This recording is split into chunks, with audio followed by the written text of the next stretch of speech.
dengan kelanjutan dari pembahasan kitab Ihya Ulumuddin yang kita sudah masuk pembahasan masalah keutamaan sholat. Baik ya rahimakumullah, ada satu yang menarik untuk saya sampaikan dalam hal ini, itu terkait dengan ketika di Madinah kemarin itu saya sempat city tour ke Badar.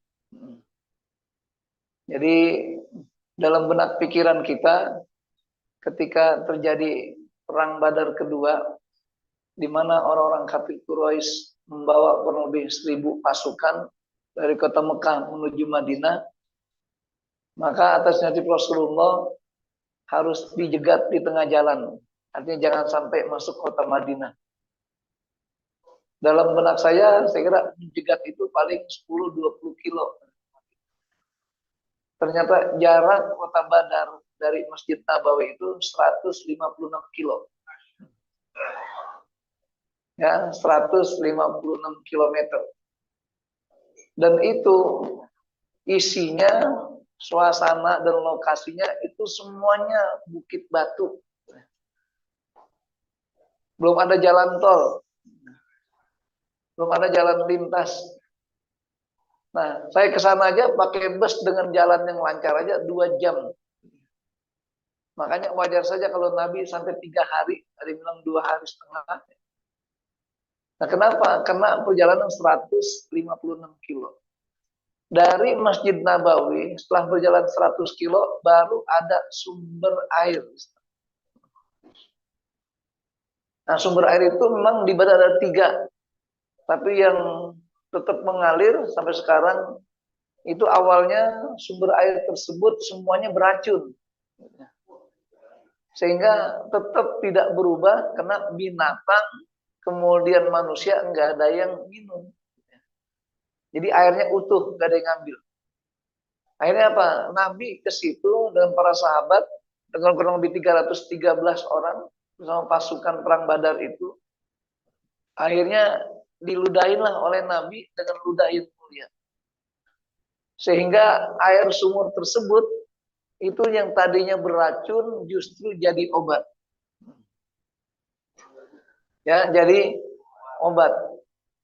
Testimoni oleh sahabat mengatakan ketika kami minum air tersebut, maka seolah-olah perasaan kami itu seperti bangun tidur dan mandi. Padahal harus 100 kilo mereka jalan itu. Karena sumber air itu setelah 100 kilo dari Madinah dan 50 kilo dari kota Badar. Uniknya lagi, dari sumber mata air tersebut ke kemah tempat Nabi mengatur peperangan itu 50 kilo masih. Dan itu para sahabat harus bolak-balik ambil air itu untuk kebutuhan di kemah. Bayangkan, yang saya nggak habis pikir bagaimana kecepatan gerak para sahabat itu. Mereka harus bolak-balik 50 kilo dari ke Bogor, lebih dikit ya. Nah itu tiap hari bolak-balik terus. Itu untuk sumber air itu. Dan dari tempat Nabi mengatur strategi perang ke tempat peperangannya itu masih 20 kilo. Sementara Nabi harus mengatur pasukan. Kapan maju, kapan mundur, dan maju mundur. Sehingga akhirnya terjadi makrokah atau pertempuran begitu sengit. Dan membuat para sahabat Nabi merasa kewalahan. Sampai muncul kata-kata mata Nasrullah. Akhirnya Allah turunkan para bantuannya berupa para malaikat, terlebih 3.000 malaikat Allah turunkan. Yang sekarang nama tempat turun malaikat namanya Jabal Malaikah. Jadi gunung malaikat. Uniknya gunung tersebut yang lainnya batu semua itu pasir. Dan pasirnya berwarna kuning emas. Uniknya lagi, pasirnya itu tidak nempel di kulit kita walaupun kulit kita basah. Tidak nempel di pakaian kita. Ketika angin berhembus begitu kencangnya sampai saya pakai peci lepas, sorban lepas, angin di atas itu. Ternyata pasirnya nggak ada yang terbang. Jadi uniknya di situ. Nah, makanya dalam hal ini sehingga orang mengatakan jangan-jangan itu banyak kandungan emas gitu ya. Itu yang kita katakan sekarang namanya Jabal Malaikat yang ada di Badar itu. Nah, kesimpulan dari ini kita kan bahwasanya betapa para sahabat Nabi dahulu itu mereka gerakannya cepat dan kuat-kuat. Gitu ya. Jadi kalau sekarang kita kadang jalan 10 kilo udah ngeluh. Nah, ini kita bagaimana kecepatan para sahabat dengan mengendarai kuda itu. Kenapa? Karena 156 kilo mereka itu. Mereka tempuh dan dalam rangka berperang. Jadi untuk menjegat jangan sampai pasukan kafir Quraisy masuk ke wilayah Madinah dan seterusnya. Nah, itulah yang berkesan gitu. Kenapa? Karena sepanjang jalan itu saya merenung. Coba betapa mereka dulu betul namanya suratul ijabah dan geraknya cepat, nggak kayak kita kadang-kadang males-malesan. Nah, ini mau kuliah semua jalan, mau sholat subuh aja karena gerimis, males-malesan. Gitu. Ini baru godaannya segitu. Ya, asal jangan sampai seperti Utban bin Malik. Yaitu di antara orang Ansor ada sahabat Nabi Utban bin Malik yang Rasul persaudarakan beliau dengan Umar bin Khattab. Kenapa demikian? Karena Utban bin Malik dikenal sebagai sahabat pengecut. Pernah saya katakan dulu. Kenapa pengecut? Karena dia diamanatkan untuk menjadi imam di sebuah masjid kecil di Madinah. Cuma antara jarak rumah dia dengan masjid tersebut ada selokan. Kalau gerimis kadang suka menggenang air. Jadi kalau gerimis beliau tidak berangkat. Kenapa? Takut kepleset. Nah, makanya Rasul katakan dengan Umar bin Khattab sehingga apa? Netral sifat itu. Jadi pemberani akhir. Nah, mudah-mudahan kita juga di Al-Iman ini banyak orang-orang pemberani yang merasa takut-takut jadi netral kembali. Baik, jamaah rahimahullah, kita mulai saja kajian kita.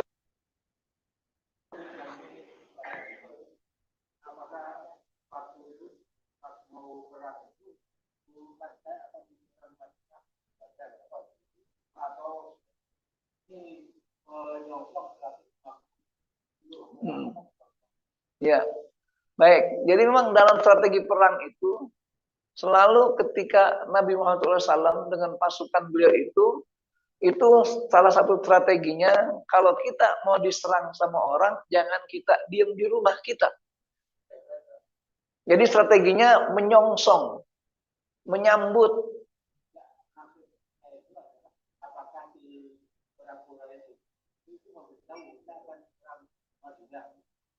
Ya, jadi gini, kan pada tahun pertama Hijriah terjadi namanya penjegatan orang kafir Quraisy yang pulang berbisnis dari Syam. Karena kan Madinah mepet dengan laut itu. Jadi mereka lewat pinggir laut itu, karena di situ artinya untuk kendaraan bisa mencari sumber air. Akhirnya apa? Karena orang-orang kafir Quraisy dia pulang dari Syam itu berdagang, dijegat oleh orang-orang Madinah yang baru hijrah sebagai upaya untuk minta agar barang-barang di Mekah yang tinggal dikembalikan. Jadi itu karena kan di Makkah itu para sahabat Nabi yang hijrah, para muhajirin, mereka nggak bawa barang apa-apa, dilarang. Termasuk Abdurrahman bin Auf yang punya kekayaan triliunan di Mekah itu ditinggalkan. Nah, maka saat itulah mereka berupaya untuk mengambil kembali barang-barang yang dikuasai oleh kafir Quraisy. Sehingga Abu Sufyan merasa kesal gitu ya. Ketika mereka enggak siap perang kok dijegat di jalanan. Maka tahun kedua memang mereka datang untuk berperang. Buktinya apa? Itu mereka dengan pasukan yang 1.000 orang tadi dan banyak membawa alat perang. Nah, lagi-lagi dalam kehidupan masyarakat itu yang namanya tilik sandi dan spiones itu menjadi sebuah kebiasaan hidup. Artinya Nabi tahu bahwa mereka datang ingin menyerang. Makanya bagaimana karena pertahanan umat Islam di Madinah masih sangat minim, biar jangan sampai mereka masuk kota Madinah, maka dijegatlah di Badar. Nah, maka disebut dengan Badar Kubro. Itu memang sudah familiar para sahabat dijegat di tempat itu. Karena itu wilayah penghubung ya antara Syam dengan kota Mekah perjalanannya itu. Jadi memang betul dijegat. Tujuannya jangan sampai mereka masuk ke kota Madinah. Karena bagaimanapun kalau musuh sudah masuk ke kampung kita, pasti mereka banyak nyelinap di masyarakat itu. Nah, makanya dikasih jeda. Termasuk perang Uhud pun begitu sebenarnya. Cuma karena terlalu dekat dan terlalu cepat pasukan itu, karena Khalid bin Walid begitu gagahnya, tampil cepat, sehingga sahabat Nabi juga itu bermusyawarah untuk menjegat di wilayah mana. Rupanya Uhud itu ada gunung gitu ya, yang menghalangi mereka untuk masuk kota Madinah, maka mereka ambil posisi di Uhud itu. Karena melihat ada bukit rumat untuk pasukan memanah atau sniper, nah untuk menjadi andalan di dalam memberi ke benteng pertahanan itu. Begitulah seterusnya. Jadi intinya memang ya perang harus punya strategi. Kayak sekarang namanya. Ya Hamas strateginya sangat bagus sekali. Sehingga Pak Yahudi kewalahan. Padahal kalau lihat pasukannya jauh lebih besar mereka ketimbang Hamas sendiri. Baik, lanjut pada materi kita hari ini. Yaitu berkaitan masalah bagaimana cara menyikapi tentang bab sholat ini, terutama itu masalah yang berhubungan dengan keutamaan sholat. Jadi al-babul awal fi fadailis sholat. Kita langsung pada bab pertama tentang keutamaan sholat. Nah, dalam masalah sholat ini sudah tidak asing lagi bagi kita semua bahwasanya ada amalia-amalia yang kita kerjakan sebelum masuk kita sholat, yaitu dengan kumandang azan. Makanya azan ini menjadi hal yang disunahkan.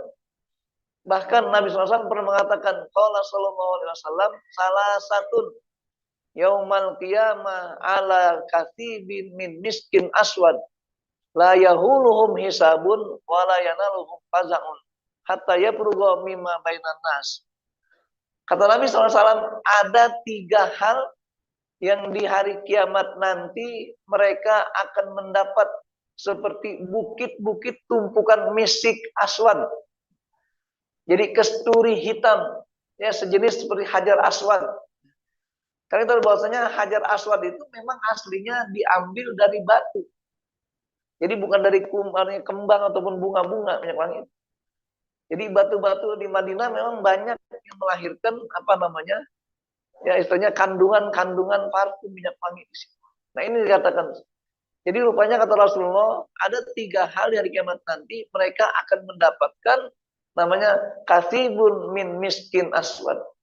Jadi tumpukan-tumpukan batu misik aswad, misik hitam itu.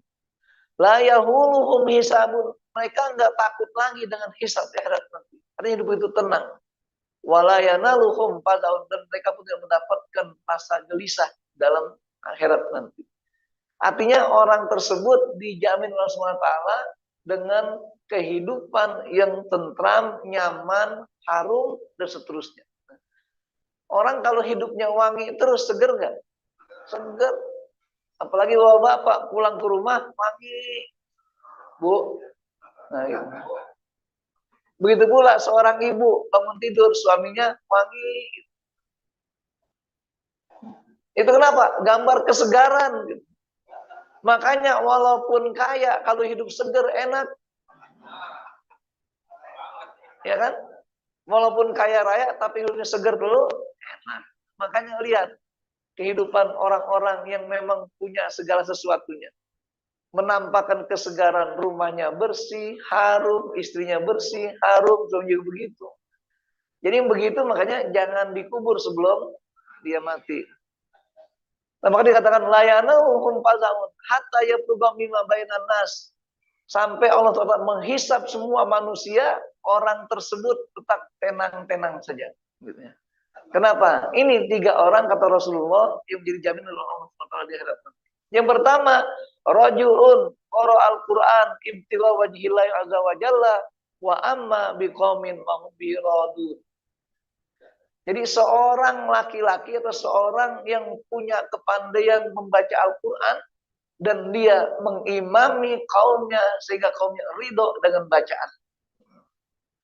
Makanya mana imam kita? Nah, jadi ketika umpamanya ada seorang imam bacaannya enak, makmumnya tenang, ini dapat jaminan dari Allah di akhirat nanti. Apa jaminannya?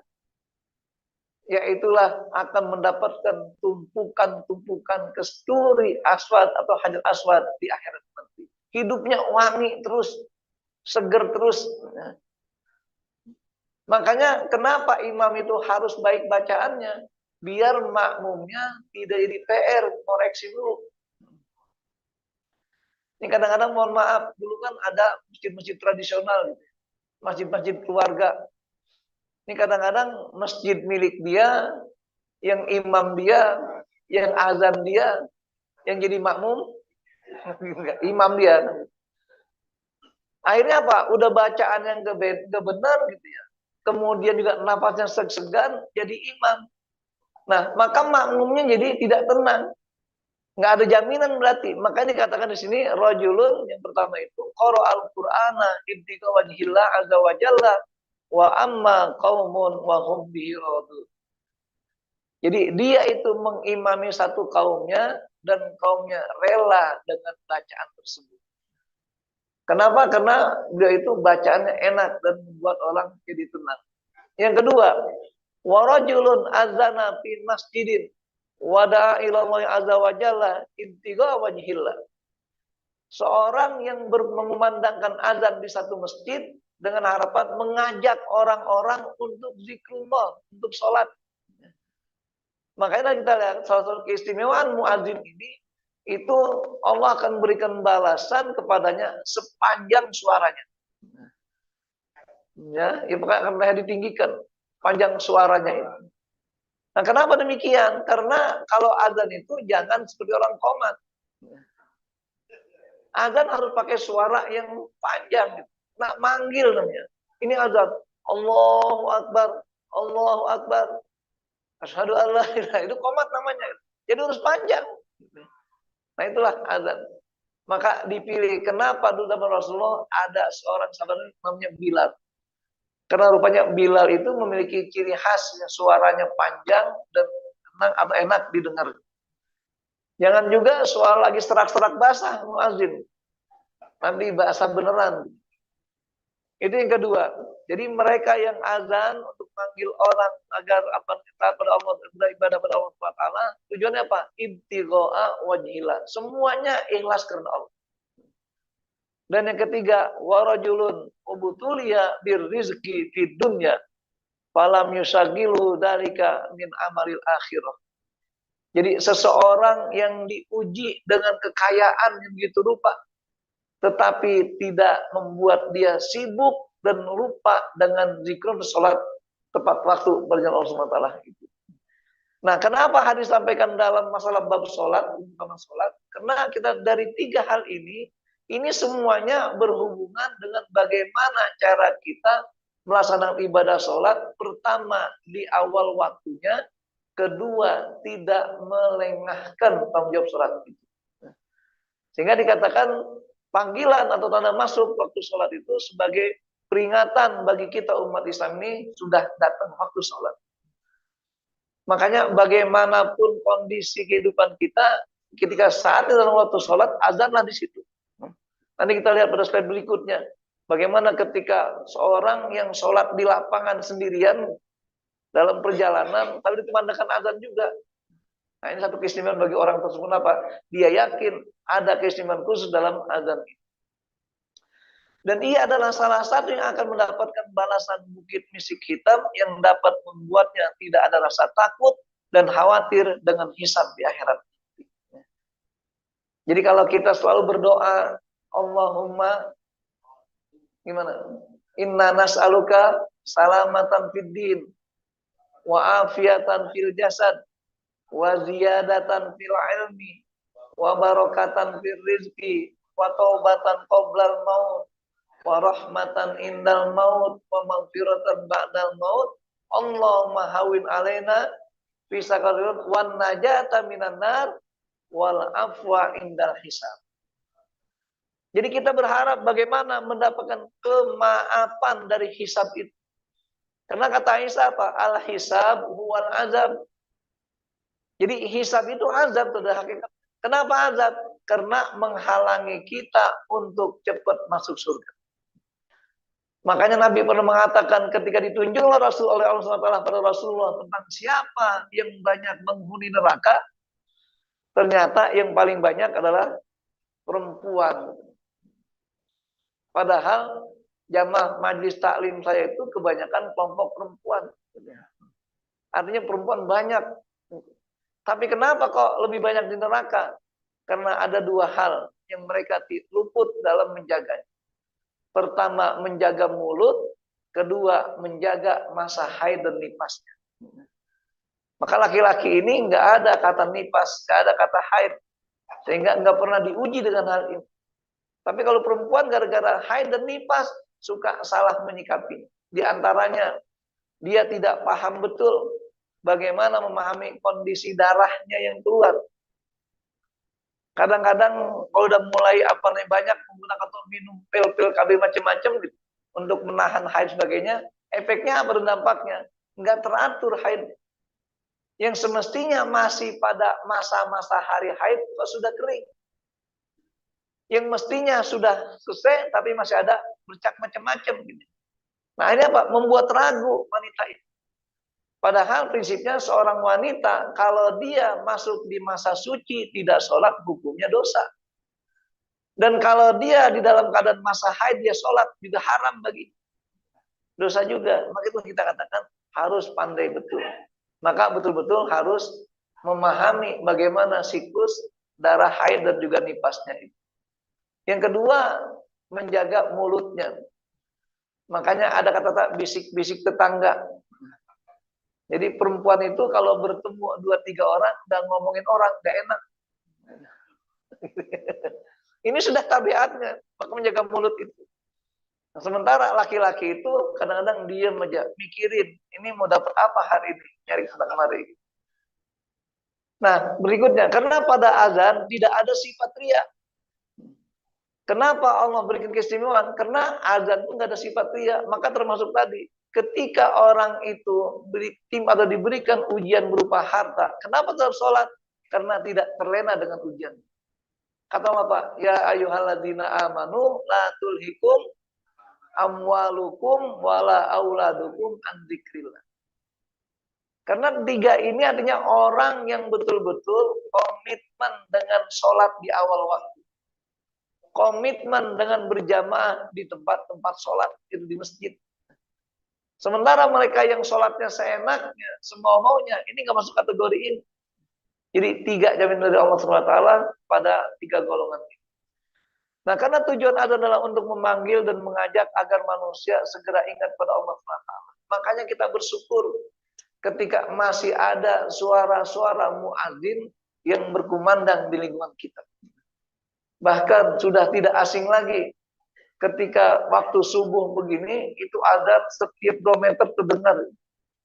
Dan jangan dianggap sebagai pengganggu.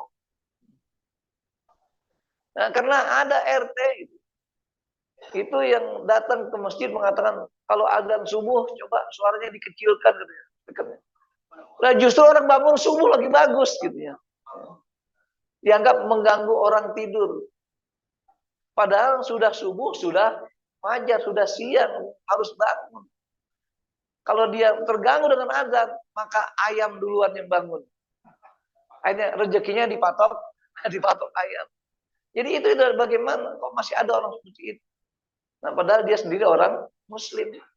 Ini makanya Islam itu butuh ketetapan iman dan butuh pengorbanan iman itu sendiri. Keutamaan yang sama dengan muadzin. Apa saja? Yang pertama, adapun 2 yang lainnya, tadi kan pertama itu azan, muadzin, kedua membaca Al-Qur'an dalam sholat sehingga makmumnya ridho dengan bacaan tersebut. Maka diusahakan imam itu kalau memang lagi latihan atau masih samar-samar hafalannya, jangan membaca surat yang dia belum hafal beneran.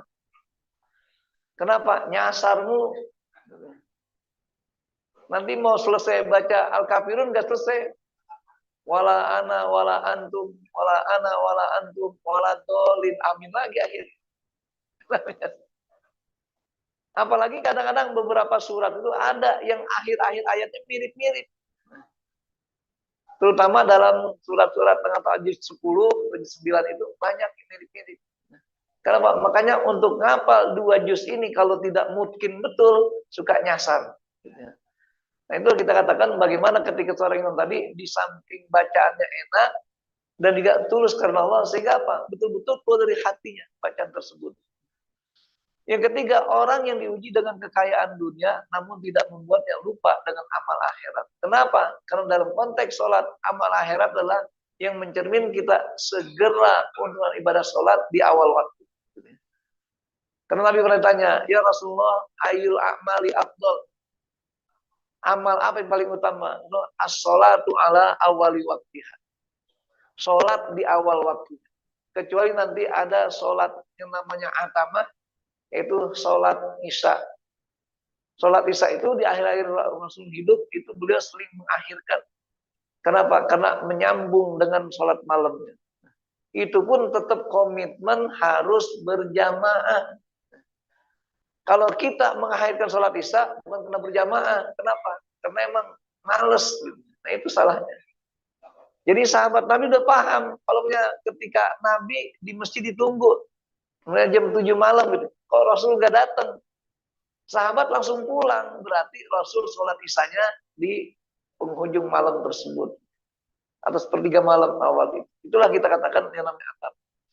Nah ini sifatnya. Dengan banyaknya godaan dunia, kenikmatan akhirat, atau kenikmatan dunia ini, beliau tidak pernah lupa dengan tanggung jawab akhirat. Maka kita katakan di sini 3 golongan inilah dapat jaminan dari Allah bahwa mereka akan mendapatkan jaminan hidupnya tenang di akhirat. Kenapa? Dalam suasana yang sejuk, yang harum, yang wangi, yang seger. Makanya kita hidup dimanapun kalau suasana itu harum, wangi, enak. Makanya nggak enak tuh kalau hidup di Pelbak atau di mana Bantar Gebang. Gitu. Nah itu jalanannya udah nggak enak, apalagi tinggal di situ. Ini terkait dengan kesejukan dalam hidup di dunia. Karena yang demikian itu bahwa manfaat dari amalnya tidak hanya dirasakan oleh dirinya sendiri, tetapi lebih banyak dirasakan oleh orang lain. Jadi lagi-lagi konsep amal dalam Islam itu, makin kita beramal sesuatu dan makin banyak orang mengambil manfaatnya, makin baik. Kenapa sholat berjamaah pahalanya lebih besar daripada sholat sendirian? Karena sholat berjamaah itu ada hak-hak sosial yang Allah tentukan pada kita. Makanya Nabi jelas mengatakan tentang sholat berjamaah, innama ju'ilal imamu liyutamma bihi. Sesungguhnya imam dijadikan untuk diikuti. Fa'idha kabbaro fakabbiru. Ketika imam takbir, baru kita sebagai makmum bertakbir. Wa idza raka'a farka'u. Kalau imam ruku, baru kita ruku. Wa idza sajada fasjudu dan seterusnya. Kalau imam sujud, baru kita sujud. Artinya kita nggak boleh duluin imam. Walaupun mungkin hafalan kita sama dengan imam.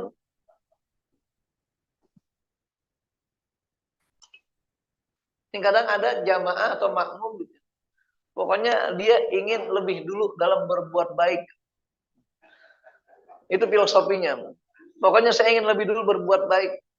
Kan sholat perbuatan baik. Iya, kata Rasul tadi, imam dijaduk diikuti, bukan dilancangin. Barengin aja nggak boleh paling lancangin. Maka dikatakan orang yang lebih dulu dari imam gerakannya, putus pahala sholat jamaahnya. Kan rugi kita, udah datang segera ke masjid, korbankan kehidupan kita yang lainnya, kita ingin berjamaah, kok kita batalkan dengan perilaku kita? Kan sia-sia. Maka mengatakan kenapa pahala orang yang berazan, kemudian sholat berjamaah, imam yang didengar oleh makmum begitu indah sebagainya, termasuk ketika ujian harta tidak membuat dia terlena, karena menurut orang lain juga. Makanya kita katakan orang yang diuji dengan kekayaan Allah SWT, tampilkan kekayaannya untuk kemaslahatan umat. Jadi jangan, mohon maaf, ada orang kaya yang sabar banget. Paham maksudnya? Ustadz, saya walaupun kaya tapi saya sabar, nggak pernah belanjain apa-apa, pelit. Nah gitu. Jadi orang kaya harus tampilkan Dia boleh royal, tapi untuk kebaikan. Makanya lihat orang kaya, ringan tangan, namanya dermawan, karim. Karim kan juga meskipun kemuliaan. Makanya orang kaya yang dermawan, artinya karim, mulia. Sehingga Abu Bakar pernah ditanyakan, ya Abu Bakar, mana yang kau pilih? Jadi orang kaya yang pandai bersyukur, atau orang miskin yang pandai bersabar? Kata Abu Bakar, jadi orang kaya pandai bersyukur. Kenapa? Karena kalau miskin itu sabar untuk dirinya sendiri, gak pengaruh orang lain. Kita punya tetangga miskin, gak pernah minta-minta, kita rugi nggak? Ada tetangga kita miskin, tapi kita ini orang kaya, dia nggak pernah minta pada kita rugi nggak? Enggak, nggak ada urusannya. Kenapa? Karena kesabaran dan kemiskinan tidak berpengaruh pada orang lain. Tapi kalau kedermawanan orang kaya berpengaruh pada orang lain. Jadi filosofinya lagi kita katakan, makin banyak pahala dan manfaat dirasakan orang lain, maka makin besar nilai kebaikan kita yang berbuat itu. Nah, begitulah Islam gambarkan. Ada hadis Nabi mengatakan begini, wa qala sallallahu alaihi wasallam, la yasma'u nidaul muadzin. La yasma'u nidaul muadzin. Jinnun wala insun wala syai'un illa syaidalahu yaumal qiyamah. Tidak ada makhluk Allah di dunia ini yang mendengar panggilan suara muadzin, baik dia jin, manusia, ataupun apapun masuk benda padat ini atau benda mati ini. Kata Rasulullah, illa syahidalahu yaumal qiyamah. Kecuali mereka menjadi saksi di akhirat nanti. Makanya lagi azan itu harus sekenceng-kencengnya. Jangan azan malu-malu. Ini azan malu, kenapa? Takut orang lain terdengar. Jangan azan berarti. Justru azan harus sekeras-kerasnya. Makanya dulu ketika mau dengar suara, mereka bikin menara itu. Jadi azannya bukan dari bawah, di ujung menara. Nah sekarang bisa nggak? Saya ingat dulu waktu di asrama gitu, di kampus itu ketika kadang suka mati lampu atau alat pengeras suara mati. Jadi azan jangan di dalam masjid. Jadi azan kita naik ke lantai 2, muter gitu keliling. Jadi misalnya azan Allahu Akbar 2 kali ke sana, terus ngadep ke sana, terus muter gitu. Itulah namanya memandang azan. Karena tujuannya adalah sebagai informasi. Kata wa adanun minallah. Informasi dari Allah Taala. Ketika Ibrahim untuk haji, kata Allah apa? Wa azin fin nasi bil haji. Informasikan pada manusia tentang ibadah haji. Namanya informasi itu harus lebih cepat, lebih mudah diterima oleh orang lain. Makanya kenapa azan harus dengan bahasa yang fasih, sehingga jangan sampai salah antara kata-kata hayya 'alas shalah, hayya 'alal falah. Nah, ini sama semua, hak-hak semua. Kemudian kadang-kadang ada orang ketika hayya 'alas shalah,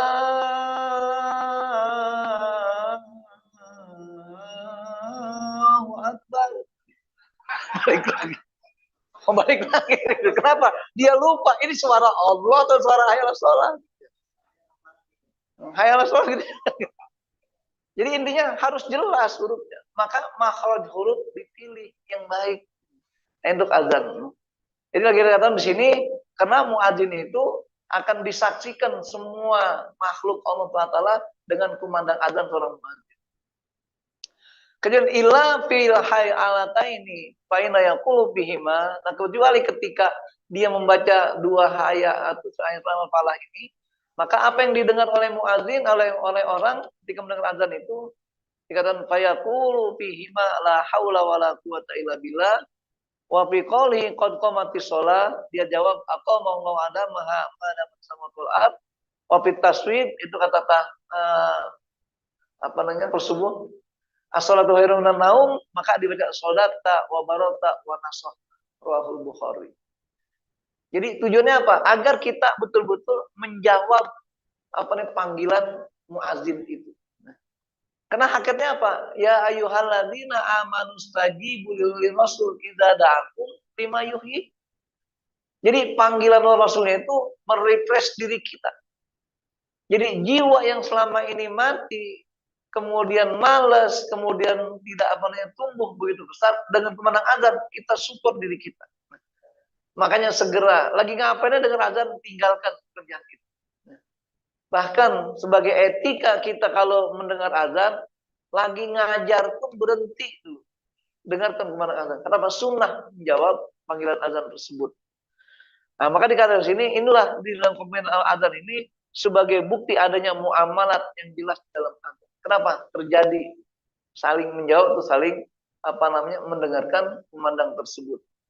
Nah, ini terkait dengan keutamaan yang sama selain muadzin juga ada dua yang lainnya. Itu yang pertama tadi orang yang menjadi imam dan bacaannya enak sehingga makmumnya merasa tenang. Makanya kalau kita lagi sholat imamnya bacanya enak, tenang, nggak terasa atau merem. Gitu. Apalagi kalau misalnya sholat di Madinah dengan imamnya Ali Abdurrahman Al-Khuzaifi yang kadang-kadang bacanya panjang, agak lambat. Ini kalau orang waktunya atau waktu tidurnya kurang bisa goyang-goyang tertidur dia. Dan banyak sekali saya dapatkan. Ya. Kadang-kadang ada orang mungkin saking ngantuknya di samping ini lagi berdiri langsung nyelungkur aja, dikira mati. Ternyata ketiduran bangun lagi dia. Ya tadi kenapa? Karena mungkin baca bagi dia agak sahdu dan sebagainya. Nah, bagaimana keutamaan sholat di lapangan? Wa qala Sa'id bin Musayyib, man shalla bi ardi falatin shalla an yaminihi malakun wa an shimalihi malakun fa in adina wa afain adana wa aqama shalla warahu amsalul jibal minal malaika fadilatan al maktubah. Jadi dikatakan oleh Musayyib ini katakan bahwasanya ketika ada orang yang sholat di lapangan, arti dari falat bukan di masjid, ya. Maksudnya apa? Berarti orang musafir dalam perjalanan. Karena bahwasanya hidup kita ini memang ibarat seorang musafir. Makanya kita usahakan dimanapun kita dapatkan waktu sholat, kita berhenti untuk sholat. Ini salah satu komitmen. Kadang kita berjalan di mana-mana, kita lihat 5 menit lagi azan. Ya sudah, mampir aja ada masjid tempat sholat. Kenapa? Karena mengambil keistimewaan ini. Maka dikatakan siapa saja yang sholat di tanah lapang, ini dia berupaya untuk berhenti di awal waktu sholat itu. Kemudian kata Rasulullah, sholat an yaminihi malak. Bahwa ada malaikat di sebelah kanan ikut sholat bersamanya. Begitu pula wa an shimal dari sebelah kirinya. Malakun, ada malaikat juga. Fa'in adina wa aqoma, kalau dia azan dulu, qomat dulu sebelum sholat itu, sholla wa ra'ahu amsalu jibal minal malaika. Maka akan sholat di belakangnya itu pasukan malaikat yang membentuk seperti gunung, masih begitu banyak. Gara-gara apa? Sholat sendirian di lapangan, dia azan, dia qomat. Kenapa? Tidak mau meninggalkan keutamaan itu. Karena kita kan salah satu sunnah kita ketika sholat sebelum langsung sholat azan itu dan qomat tersebut. Walaupun sendirian tetap di rumah sendirian tetap umpama gitu, qomat terutama. Karena kalau azan maksudnya di akhir dia. Umpamanya dia dalam perjalanan yang nggak sempat mampir kena di tol, kena rest area. Akhirnya apa? Terpaksa dia sholat di rumah sudah lewat waktunya. Ya udah qomat aja. Kenapa? Karena ini akan disaksikan oleh para malaikat. Kan enak kita sholat dimakmumi oleh malaikat. Karena malaikat itu aminnya tidak pamrih. Kalau kita aminkan orang lain biasanya pamrih, ada maunya. Kemudian katakan, saya doakan biar pada jadi orang kaya semua. Amin. Tapi ingat, kalau udah kaya, sama yang doain. Ya sama sekarang para caleg, para capres, cawapres kan minta doa semua. Amin. Nah ini makanya jangan ada yang pamrih. Ya sudah nanti udah jadi, jangan mengharap sesuatu. Dukung saja. Nah kembali pada masalah ini. Maka dikatakan ketika dia berupaya untuk menyertakan hal-hal dalam sholat ini dari adzan dan qomatnya itu memberikan isyarat bahwasanya Allah berikan keutamaan baginya. Bahwa para malaikat akan bermakmum kepadanya. Bayangkan Nabi saja ketika di Mekah lagi sholat, jin aja ingin jadi makmum.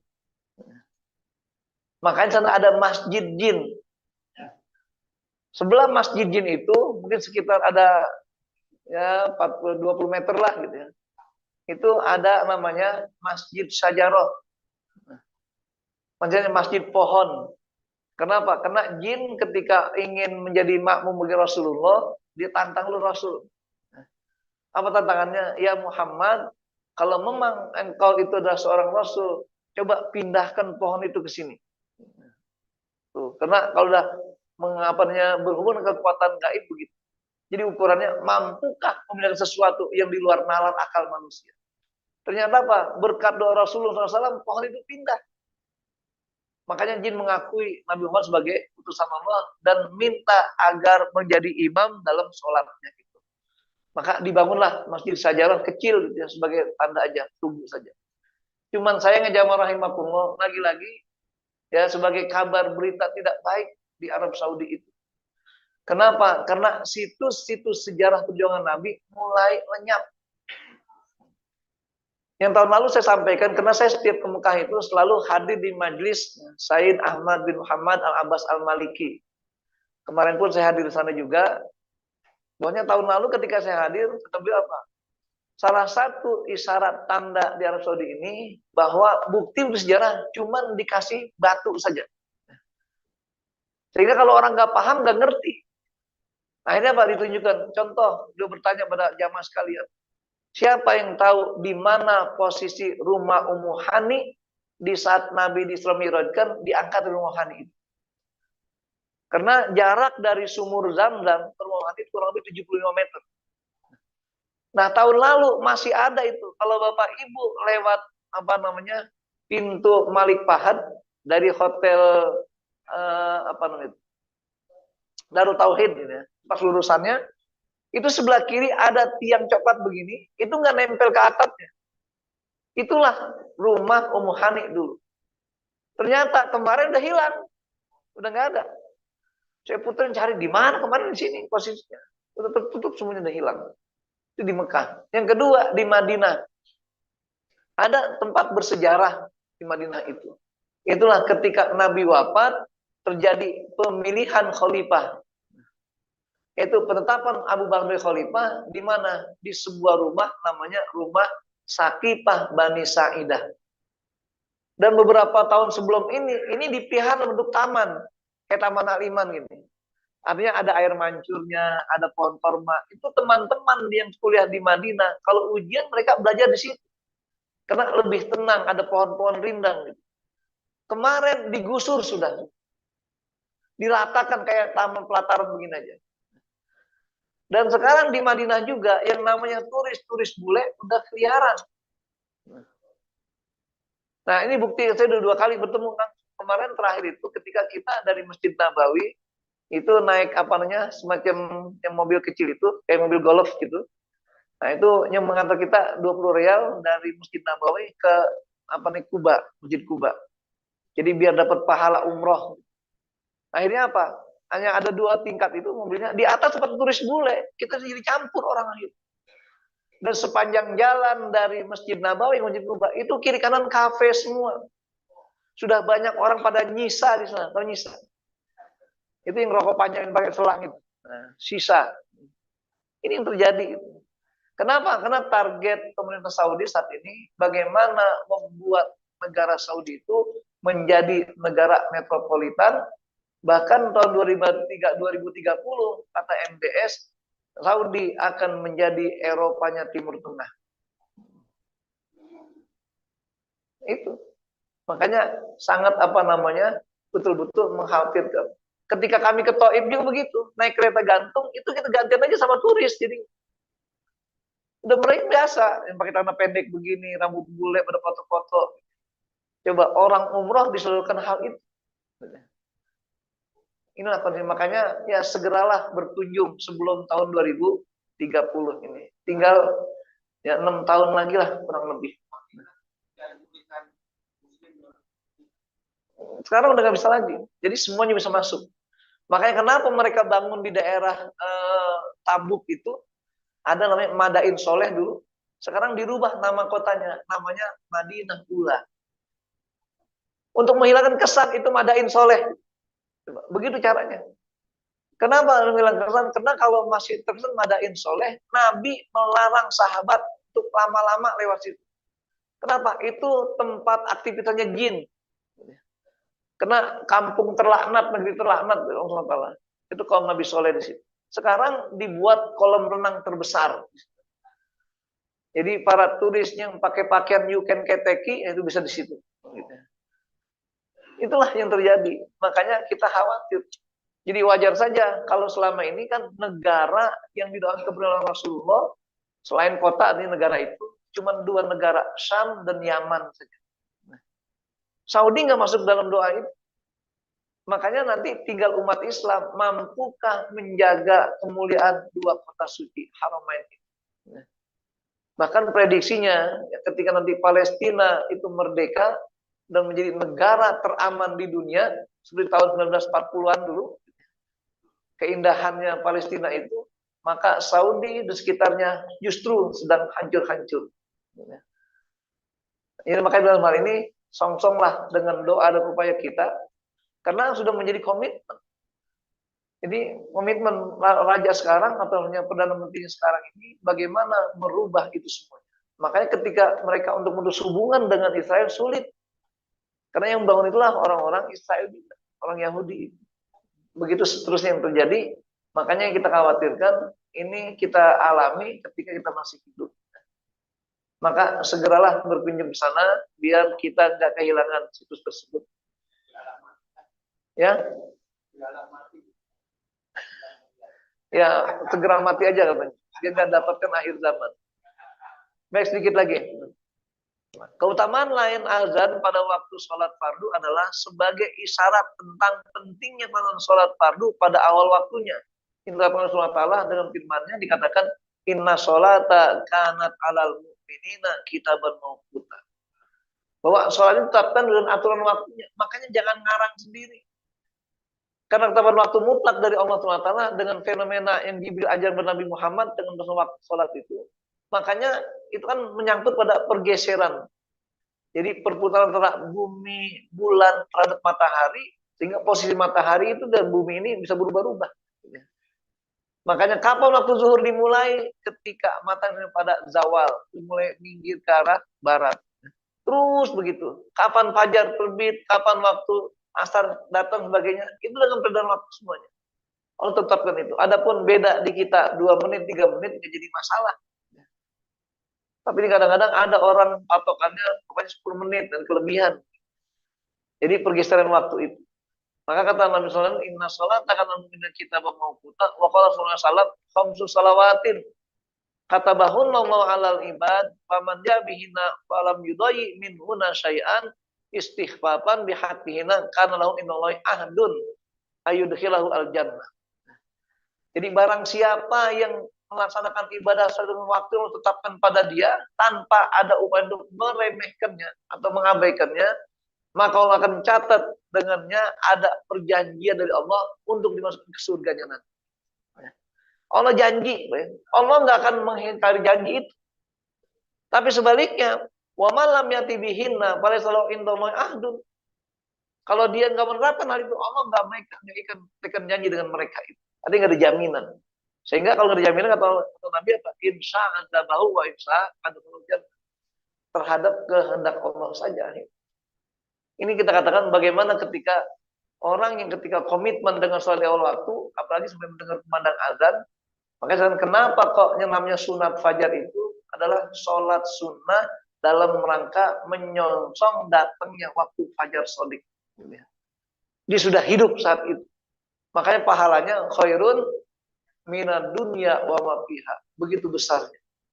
Jadi hidup kita jangan ditungguin azan. Mestinya harus nungguin azan. Ah, belum azan ini, justru kita harus datang sebelum azan. Kalau perlu sulit untuk azan.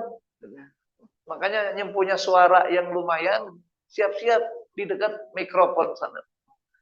Jangan sampai mentang-mentang yang mencari kemuliaan azan, akhirnya Pak, suara udah tinggal napasnya dan kumis saja mau azan. Iya. Ya makanya mati enak, tapi bagi umat nggak enak. Bagi dia enak. Padahal azan muamalat sifatnya. Terakhir. Keutamaan lain dari sholat. Yang pertama sebagai pembersih jiwa. Kenapa demikian? Karena dengan kita sholat, nanti kita membersihkan jiwa kita. Bahkan dikatakan seperti ibaratnya orang mandi di sungai 5 kali sehari semalam. Kenapa? Karena di depan rumahnya ada sungai. Sungainya jernih, bukan kayak sungai Ciliwung. Gitu ya. Jadi sungai jernih depan rumahnya, dia setiap hari 5 kali mandi di situ. Jika dikatakan waqala sallallahu alaihi wasallam masalus shalawatil khamsi kama salin nahrin azbin, tuh azbinnya yang jernih, bukan azab tapi azbin yang jernih, ghamara bi babi ahadikum, yang terbentang di depan rumah, pintu rumah orang. Kemudian yaktahimu fi kulli yaumin khamsamar, mereka berenang di situ 5 kali sehari. Kemudian pama tarawna dzalika yabqa min darnihi, apakah kalian masih melihat ada bekas kotorannya? Tidak ada. Dakinya hilang, kenapa? Di sungai itu di bawah semua kotorannya. Kemudian qalu la syai, enggak ada lagi Rasul. Faqala fa inna salawatal khams tadhhabu wa tujibu adzunuba kama yadhhabu al-ma' ad-dar. Jadi dengan 5 kali salat itu bisa menghilangkan segala macam dosa, sebagaimana daki-daki kita itu hilang gara-gara mandi 5 kali sehari semalam. Kadang-kadang yang 3 kali sehari aja bersih. Kan dulu ada orang paling bersih di Indonesia. Kenapa? Mandinya sehari bisa 5 kali. Kenapa? Istrinya 3. Jadi banyak mandi dia gitu ya. Cinta bersih. Nah, kemudian sebagai pembeda munafik dan mukmin yang shadik. Jadi dengan sholat Allah bedakan mana munafik, mana orang mukmin yang shadik. Terutama pada sholat isya akhir dan sholat subuhnya. Maka dalam Nabi sallallahu alaihi wasallam bainana wa bainal munafiqin suhudun. Kata Rasulullah, antara kami dan antara orang-orang munafik ada pembedanya, itu saksinya. Apa itu dikatakan? Al-atamah was subh. Itu sholat isya di sepertiga malam dan sholat subuh. Kenapa? Mereka menjaga komitmen berjamaah ini. La yastati'unahuma, karena orang munafik nggak bisa mengerjakan hal itu. Kenapa? Karena dia sholat isya di sepertiga malam. Kan orang pada tidur semua. Tapi itu berjamaah. Itu sambung dengan sholat subuhnya berjamaah. Jadi artinya orang bukan untuk mencari nilai orang lain sholat ibadahnya. Karena Allah SWT. Makanya orang munafik tidak bisa mengatakan seperti itu. Dan yang terakhir, sebagai penentu hisab di akhirat nanti. Makanya kalau kita sholatnya baik, insya Allah yang lainnya akan baik pula. Tapi kalau sholatnya seadanya, nilai juga seadanya. Kalau kita sholatnya semaunya, dinilai semaunya juga. Maka tergantung upaya sholat kita semua. Inilah jamaah rahimakumullah. Mungkin membahas masalah sudah sering kali kita sampaikan, kita pernah bahas. Tapi dalam rangkaian kajian Tadjatun Nafas dari kitab Ihya Ulumuddin ini, menjadi bab tersendiri oleh Imam Ghazali. Saya kira itu, silakan mungkin ada 2 menit yang mau nambahkan. Ya, silakan. Ya. Orang apakah kita memiliki perjalanan atau memang berlalu Quran? Ya. Kalau tidak ada jamaah, ya. Apakah kita digunakan azan? Yang pertama, yang kedua masalah apakah ada perintah menjawab umat? Kalau azan tidak jelas ya. Ya. Baik. Pertama gini. Ketika kita bicara masalah kumandang azan, kan azan fungsinya apa? Menundukkan masuk waktu sholat. Maka peringatan agar sholat. Nah kalau datang kita ke masjid dalam perjalanan, taruhlah zuhur jam 12 kurang 20 umpamanya. Tiba-tiba datang kita jam 12 kurang 5. Kok nggak ada suara azan, nggak ada jamanya? Apa kita boleh azan? Ya kita harus tanya dulu, jangan-jangan udah azan, tapi orangnya nggak ada yang datang. Makanya ya kita lihat dulu apa lokasinya, lingkungannya. Karena yang disunahkan kalau kita udah masuk masbuk itu hanya qomat saja. Kalau masbuk. Nah, apa bedanya azan dengan qomat? Padahal dua-duanya namanya azan. Karena dalam artinya rakaat ini bainal adzana ini mustahabbah. 2 rakaat antara 2 azan itulah mustahabnya, sifatnya sangat disunahkan. Nah, makanya apa itu yang pertama itu adzan kumandang masuk waktu sholat, ketika qomat dan isyarat akan dilaksanakan sholat. Makanya salah satu keistimewaan atau keutamaan dalam adzan ini dan qomat ini, Kalau azan tuh boleh dikumandangkan walaupun tidak dalam keadaan berwudu.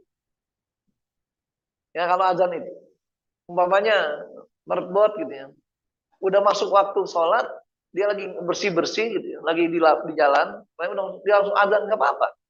Azannya, nanti habis azan baru dia wudu. Tapi kalau qomat sunnahnya daripada berwudu. Nah, kenapa? Karena qomat tadinya isyarat akan ditegakkan sholat dilaksanakan. Maka kata iqomah, kata aqoma yukimu menegakkan. Nah, apakah boleh ada bedanya antara menjawab itu? Kedua-duanya sama, kedua-duanya melaksanakan azan juga. Maka tadi dikatakan ketika dalam qomat, ketika di kapan qad qomatis shalah, jawabannya apa? Hah? Qad qomatis shalah, jawabannya ada mahallah. Boleh juga aqomaha wa ada mahallah. Nah gitu. Jadi ada jawabannya juga tetap. Kenapa? Sama-sama namanya azan secara umum. Jadi intinya panggilan itu. Cuman bedanya tadi aja. Kalau azan menunjukkan waktu sholat masuk, kalau iqamah akan dilaksanakan berjamaah. Makanya ini ada imam gitu. Yang kadang-kadang sudah koma, sudah mau sholat, tapi imam masih bilang as-sholatu jamiah. Ini namanya kelebihan. Kenapa? Karena kata as-sholatu jamiah itu sebelum ada perintah kumandang azan. Dulu ketika awal Nabi melakukan sholat setelah Isra Mi'raj, perintahnya apa? Kata Jibril, ya Muhammad, as-sholatu jami'ah. Hai Muhammad, sholat ketika berjamaah. Maka Muhammad jadi makmum bagi Jibril. Nabi pun berkata kepada sahabatnya, ya ashabi as-sholatu jami'ah. Hai sahabatku, as-sholatu jami'ah. Ditegakkan. Karena belum ada perintah azan dan qomat saat itu. Ini yang salahnya kadang-kadang artinya tidak salah, tapi berlebihan. Kenapa? Sudah qomat, imam maju ke depan, langsung bilang, saus suku, dan seterusnya. As-sholatu jami'ah. Lah tadi kan udah qomat.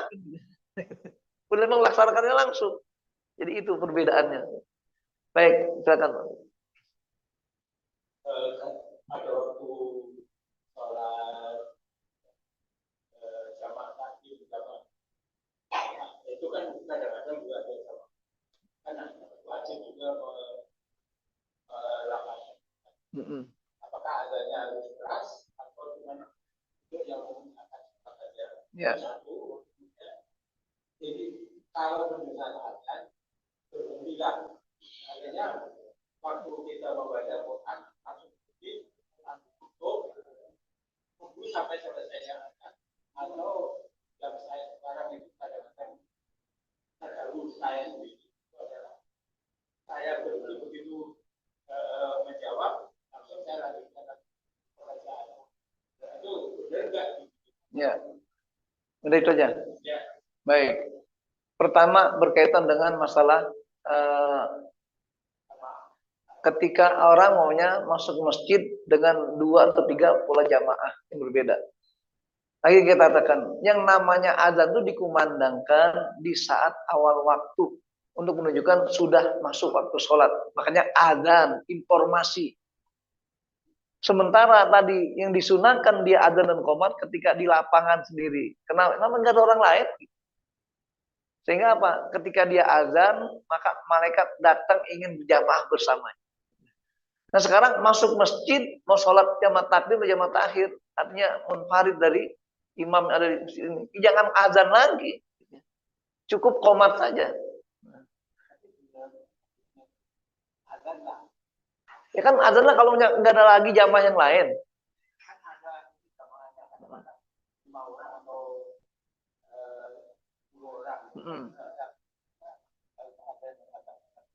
Ya kan kalau azan ganggu orang lagi sholat berarti. Padahal waktunya udah lewat. Dia udah tahu ini waktu sholat. Jadi lagi yang disunahkan itu qomatnya. Karena untuk menunjukkan akan dilaksanakan bersama-sama.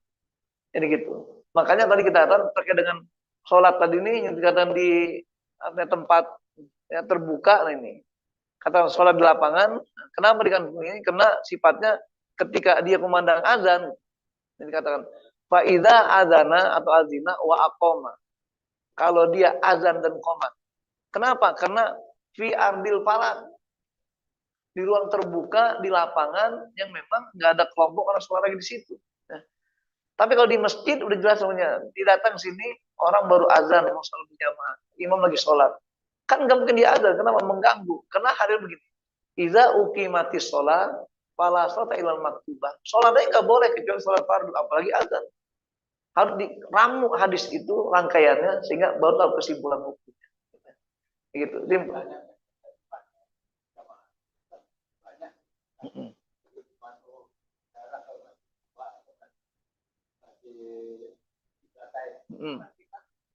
Komatnya aja, komat yang perintahkan.